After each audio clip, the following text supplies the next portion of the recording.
All right, we'll start though. You save it from coach and then take questions first. Student athletes.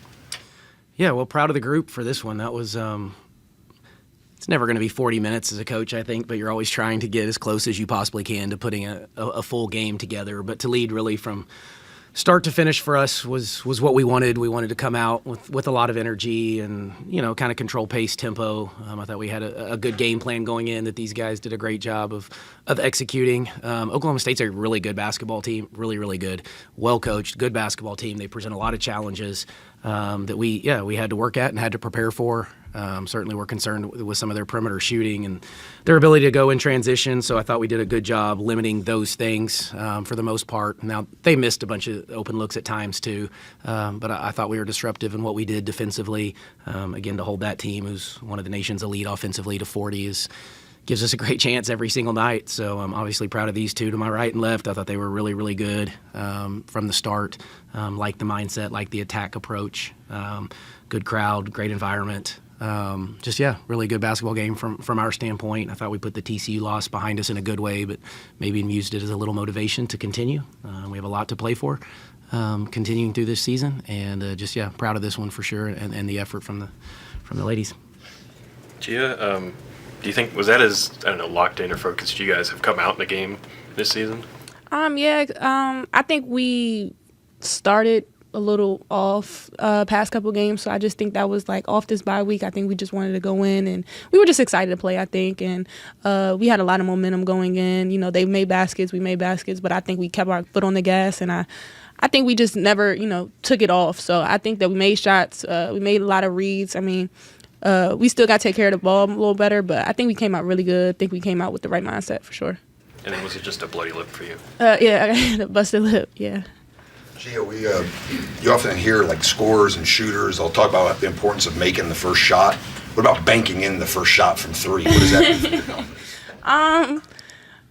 That right side is kind of my spot, so I let it fly. It was the right shot, so I called the second one, didn't call the first one, but we was talking about it at halftime, like, is she doing this on purpose? And I'm like, man, the right side my side, so I'm gonna just keep on shooting. But I called the second one for sure. You call it? I didn't hear it. Yeah, I was standing right there. I didn't hear it. I promise I called the second one. Maybe they were kind of just letting you shoot it from mid-range today, and it seems like a few teams have started to let you do that. Is that what you're most comfortable with? Yeah, for sure. It's a shot I practice a lot. I think people think I'm very dominant in the paint, so that I can't take that shot. But just taking my time and getting that shot as an open look, it feels good, and it's easier for me to get to the basket. It opens up the floor. Is it a learning process when you get here that when you make a three that you can't, no reaction and just go right back to guarding? Yeah, because we press all game. So, I'm trying to, if I shoot, I got to go find the next person when they take the ball out. So, I just try, like, we try to celebrate sometimes, but we just want to keep the, defense intensity going. So, I can't stop and look at y'all all the time and stuff like that. But, I be celebrating in my head. What's your just your general reaction to, you obviously know Oklahoma State's numbers coming into the game. They score a lot of points, 83 points, and, you guys basically held them to half that. So what's your reaction to that? You probably don't expect that going into the game, but as it starts playing out that way, it's probably opened your eyes a little bit, I would imagine. We practiced a lot this week, like guarding the three-point line. We knew what they were good at, transition, and we just put an emphasis on it all week. So I think coming into the game, we knew what they were good at, and we wanted to take it away. And I think we did a good job executing on defense today. Holding them to 40, does that surprise you at all? Not at all. My team is more than capable of holding teams to 40 points, and we've proved that. Thanks, Gia. Thanks, BB. Thank you. Thanks, guys.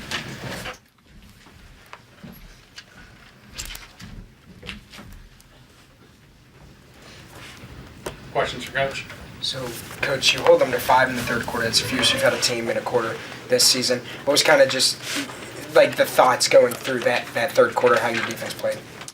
Yeah, good. I thought we controlled the tempo in the third. We didn't want to end up in a back-and-forth shootout with that lead. It wasn't to slow down necessarily, but it was let's be a little cognizant here of time and score, so to speak. So, yeah, it was mostly just, keep them in front. Nothing changed other than just being really, really like I said, just being aware of time, and we didn't want to make a big run. We didn't want to turn this into a score back and forth, which we've done a couple times in the third quarter with a lead. So just wanted to grow there. You don't expect it to hold them to 5 by any stretch. Offensively, we lost our flow a little bit, though, doing that, and so that was maybe a little disappointing because you want to be able to do it on both ends. But, yeah, I just thought we controlled it with a big lead, and that's what you want to do.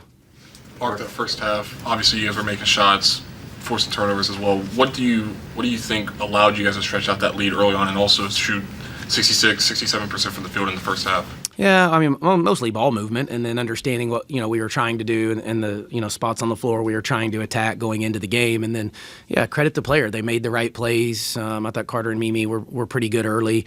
Oklahoma State switched to zone for the majority of that game. They don't play. They may have played more zone possessions in this game than they've played all year. So I thought it slowed us there for just a little bit, and then we kind of got going once we figured out our footing there in the first half. Maybe not so much ever in the second half, but through that stretch, I just thought we moved it, shared it, found the right looks, and then we made the right shots at the right time. Mark, you've talked about, like sometimes in these games, even when you've won, some disappointment and maybe not putting teams away. At the end of the first half, to score, I think, 12 in a row, get that thing up to 26. Was that about as gratifying as any part of the victory to see your girls continue to kind of step on the pedal there? Yeah, I mean, not at the time probably because you're still in coach mode and trying to get better and be picky and those types of things. But yeah, like to finish starting quarters and finishing quarters is very important. So when we had, I don't know, there was a timeout with, I don't know, was it 3 or something left in that second quarter, and we did talk about maybe extending this lead and not letting them kind of control the last couple minutes there, and then really coming out in the third quarter and just making sure, like I said, we didn't trade we just did not want to trade baskets with them, but we didn't rebound very well to start that third quarter, and they stayed down there on offense for too long, but they just weren't making us pay. So we got to get that cleaned up too, the offensive rebounding, turnovers from our end. So we'll be picky with it for sure and try to get better, even though obviously the score indicated it was a solid win. JC just said the scout on G is more or less to let her shoot. So when she's able to make them like that, how dangerous does that make you guys? Yeah, I mean, obviously we're better. I think every team is, though, when you can complement, from inside play to outside play. Certainly G is a hard guard off the dribble and in transition. So, if she can make perimeter shots. And it's not just her. If we can get numerous kids, Jordan can make some. Shaw pitches in. Riley pitches in. Mimi at the mid-range. Now that just opens up the floor where you can't just pack it in and, take it away from us, And we didn't force them into a ton of turnovers, but I thought we were very disruptive. And so that's probably what I was pleased with on the defensive end is there's going to be games, and you play these better teams this time of year. Like, you're just not going to turn people over 25 or 30 times, so you've got to find other ways to be disruptive in your defense, and I thought we were pretty disruptive. What's it say about Gia getting banged up twice in this game and then coming back into the game both times, just especially, with the week that you had? What's it say about her character? Yeah, I mean, well, her and Shaw would have if she was allowed, but wasn't medically allowed. So, Gia's a tough kid. We've talked about that, and we knew that when we got her. She brings a level of just doesn't care kind of, attitude. And so that's when she goes flying in there when she's not nearly as big and wants to finish and gets to the free throw line quite a bit. And, the result at time is you get banged up. And but to the kid's credit, she does continually come back. Is there any concern for Sydney? I haven't heard yet. So we'll figure that out in the next day or two. Was it a shot to her eye? Or? Lip. I think she got stitches and stuff in her lip already. So I think it was lip, mouth, face. Yeah, something along those lines. Morrisby had 17 offensive rebounds, which I'm sure you don't like, but they only scored 4 second chance points. I mean, they didn't score a lot in general, but 17 offensive rebounds to 4. Yeah, they didn't make us pay in that area, but that's ridiculously. That's too much. Now they missed a ton of shots, so they're getting more opportunities, but that's still, it can't be that high. So that's an area, and we've been pretty good rebounding. That's a good rebounding team, though. They are like first or second and maybe top 15 or 20 in the country in offensive rebounding. So we knew that coming in, practiced that a little bit too. Their guards chip in pretty well, which is a little different. Whiting had 3. I think she's like second on their team in offensive rebounding coming in, and you just don't see that very much. Response from your team this week after that TCU loss, what stood out to you throughout the course of this week, and how do you think your team followed that game plan? Yeah, no, great. We took a couple days off back-to-back, which you just don't get to do very much. At times that could concern you a little bit as a coach because you just don't know how we're going to respond because we haven't done that a whole lot. We focused a lot on us on Wednesday and then kind of did like a typical 2-game prep, for Oklahoma State that we would do for just about every league game. But no, they've been good. Their attitudes have been great. They're, for the most part healthy until a little bit tonight. But, I've told you all that before. This time of year, I want them to be physically fresh, mentally excited. All right, that's kind of, and prepared, of course. But if you can do that, then you're in a really good spot late February. Coach, I don't know, are you a guy that believes in the term statement wins, and do you think this was one today? Or? Yeah, no, I don't know that we ever used the term statement win ever, or that would ever come out of my mouth. Is it a good win for us? Yes. Was that a really, really quality basketball team? Absolutely, yes. Were we good for longer stretches in this game? Yes. So there was some really good stuff from this. But no, I think when you start to think statement, or you're going to relax, or you're not going to focus on the next one, for us, it's, again, process driven, and we got one against a really good team at home, which we needed to get. And then we just kind of move forward, and we'll be off tomorrow, and then do it all over again starting Monday when we get ready for UCF. Mark, I think this win all but guarantees you guys get a double bye in Kansas City. Is that important at all? I mean, how important can that be once you get there to get those first two Yeah, days it's important. You said all but, so what's your but to that one? So we don't know yet, or we do? I think Justin checked the math, but I had a second half to do the tiebreakers. I think the lowest you can finish is fourth. Okay. Yeah. That would be good. Yeah, it's one of the goals. I mean, it's one of the goals.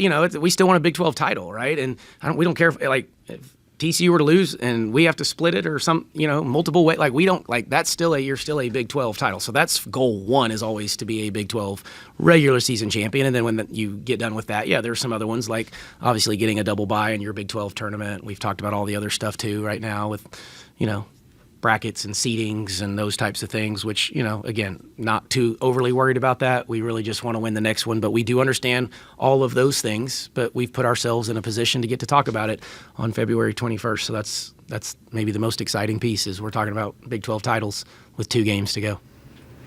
Thanks, Coach. Thanks, everybody.